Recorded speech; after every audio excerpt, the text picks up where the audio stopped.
Wilkie, like Willkie.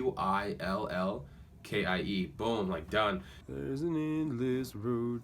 Fuck me. I hope that works. All right, just making my lunch right now. Thought I would touch on the importance of family. I thought had some thoughts in my head. Thought I'd share them a little bit. My sister is heavily autistic, and I touched on this on an Instagram post a little bit. Don't usually talk about it too much. When I was a kid growing up, I remember taking, the special needs bus because I'd be with my sister, and I remember people looking or laughing or judging, and people wouldn't say shit to me, but like I know that, when they're talking about it, like the people who just didn't know would make fun of her right in front of me and shit. So I knew that role as a brother is forever. It's not just like, oh, I have my little sister and she can grow up and she can get taken care of by, another man and all that stuff. Like for me, that's for it. Like she doesn't speak English really, right? Like really, like, so for me, taking care of her is a full-time thing. It's gonna happen my whole life. For me, that shit is real, and the drive to succeed comes from that. I'm also super competitive and want to crush people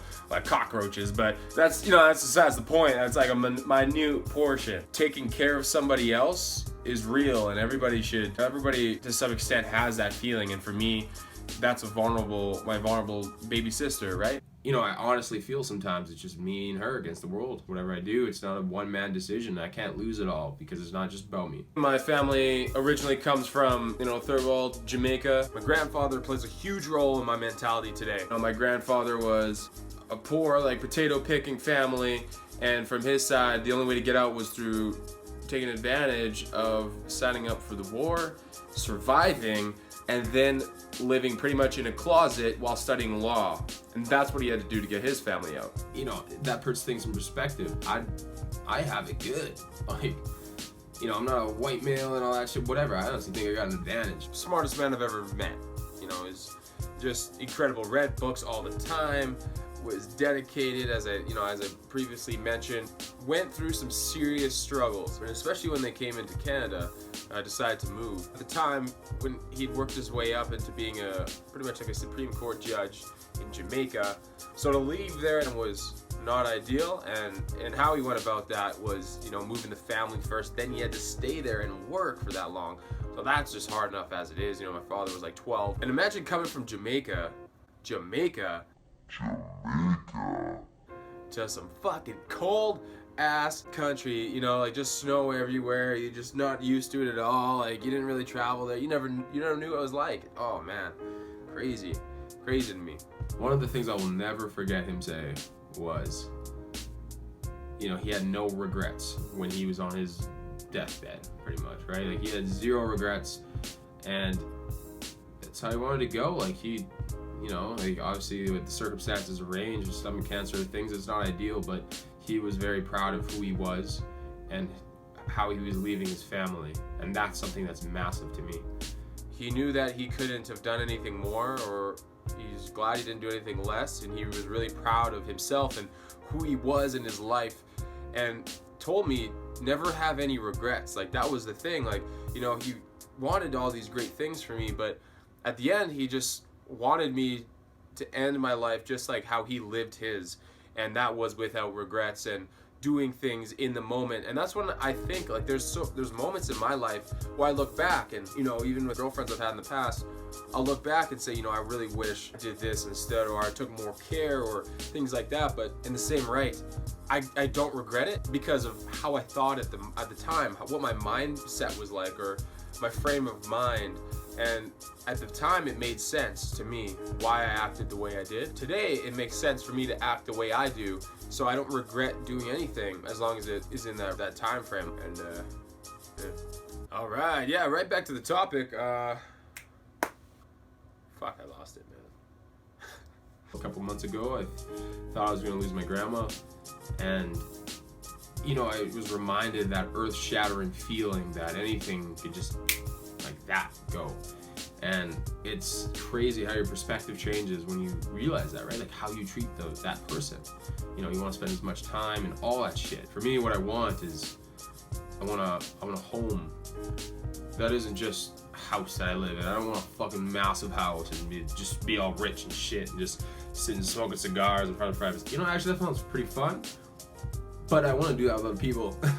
So I want the house have things, common area, games areas that I can actually engage with other people, mentor people. I want to take people from some kind of dismal area and just pluck them out and help them succeed. I honestly believe anybody can do it.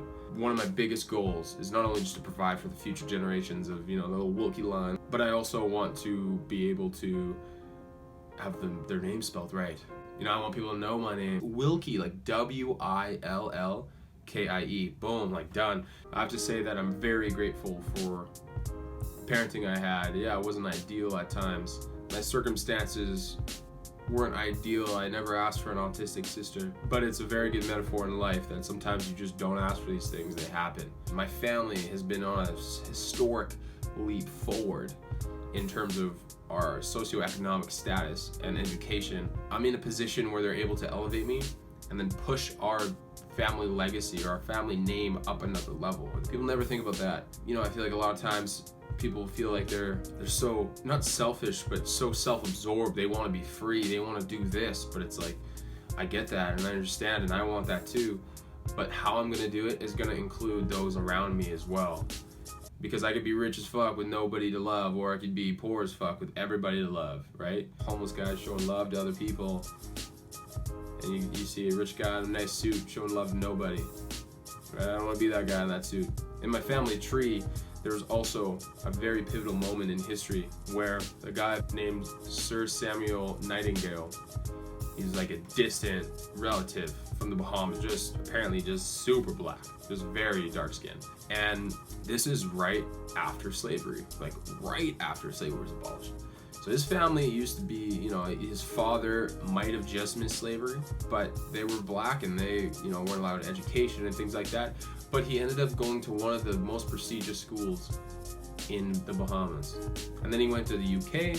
I believe he went to Oxford or Cambridge. And then from there he became an officer in the British military and then served in a port in Jamaica where they didn't want to accept him because he was black, but his name, Samuel Nightingale, was so English that they thought he was, you know, a white male.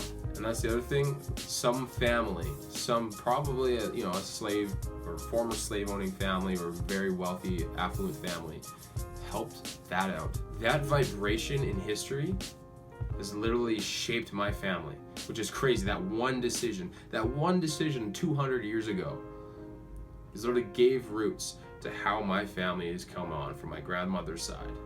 Without that decision, I probably wouldn't be here. My dad wouldn't be here. Not in this capacity, at least. Not in Canada. If you're able to assist somebody who's from somewhere lower, quote unquote, or from somewhere less fortunate than you are, you can have massive effect on their life. I'm not talking about money, I'm talking about history, legacy, family, man. You have such a big impact. Mentorships have such a big impact. You can't calculate that, right? Like how would that guy have known that would have happened, right? I know what I want. Family is my why. The uplifting of those around me is also one of my biggest drivers, and I envision it every day, being able to do that. And some motherfucker spell my name right is my third why, and holy shit, it's gonna happen. Stay tuned, man. Also, side why, to pay for a better chair that doesn't squeak all the time, or get some oil, like something. Help me out. Peace.